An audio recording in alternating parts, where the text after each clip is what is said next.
एक घने और खौफनाक जंगल के बीच एक खौफनाक चड़ील रहती थी। इसकी झोंपड़ी दरख्तों के दरमियान छपी हुई थी और वहां हमेशा घनी धुंध छाई रहती थी जो कभी खत्म नहीं होती थी। चड़ील अपनी खतरनाक जादुई ताकतों और बच्चों को पकड़कर खाने की बड़ी आदत की वजह से मशहूर थी। करीब के गांव में दो बहादुर बहन भाई माया और अहमद रहते थे। उन्होंने चड़ील के खौफनाक किस्से सुने थे मगर उन पर कभी यकीन नहीं किया। एक दिन दोपहर को उनकी तजस्सुसियत बढ़ गई और उन्होंने काली वादी के किनारे का जायजा लेने का फैसला किया। जैसे जैसे वो जंगल में आगे बढ़े उन्होंने रोशन सरखबीर का एक रास्ता देखा जो मजीद जंगल की तरफ जा रहा था। खतरे से बेखबर ये रास्ता उन्हें सीधा चढ़ील की छिपी हुई झोंपड़ी तक ले गया।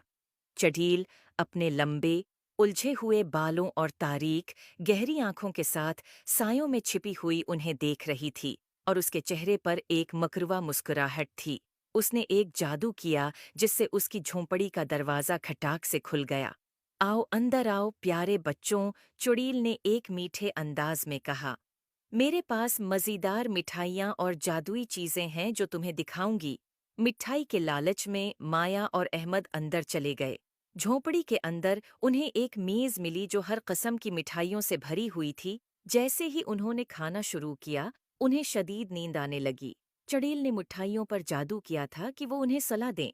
जैसे ही बच्चे सोने लगे एक छोटी सी रोशनी कमरे के कोने में जाहिर हुई। ये एक बहादुर परी थी जिसका नाम सोना था। वो जंगल पर नजर रख रही थी और उसने बच्चों के खतरे को महसूस किया। सोना ने अपनी नन्ही छुरी से एक ताकतूर जादू किया जिसने बच्चों पर लगी जादुई नींद को तोड़ दिया।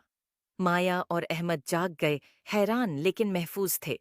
सोना ने उन्हें जल्दी से दरवाजे की तरफ रहनुमाई की और उन्हें फरार होने का इशारा दिया। चड़ील जब उसने देखा कि उसका शिकार भाग रहा है, चड़ील ने सोना पर जादू करने की कोशिश की, लेकिन सोना की जादुई ताकत ज्यादा मजबूत थी और उसने बच्चों के गर्द हिफाजती हिसार बना दिया। अपनी छुरी के एक और वार से सोना ने चड़ील को एक ततली में तब्दील कर दिया। ततली उड़ती हुई जंगल में उड़ गई और कभी वापस नहीं आई। सोना ने मुस्कुराकर बच्चों से कहा, अब तुम महफूज हो। हमेशा याद रखो, तजस्सुस तुम्हें खतरे में डाल सकता है, लेकिन बहादुरी और मेहरबानी तुम्हें हमेशा बचाएगी। उम्मीद है आपको स्टोरी पसंद आई होगी। Please like and subscribe my YouTube channel.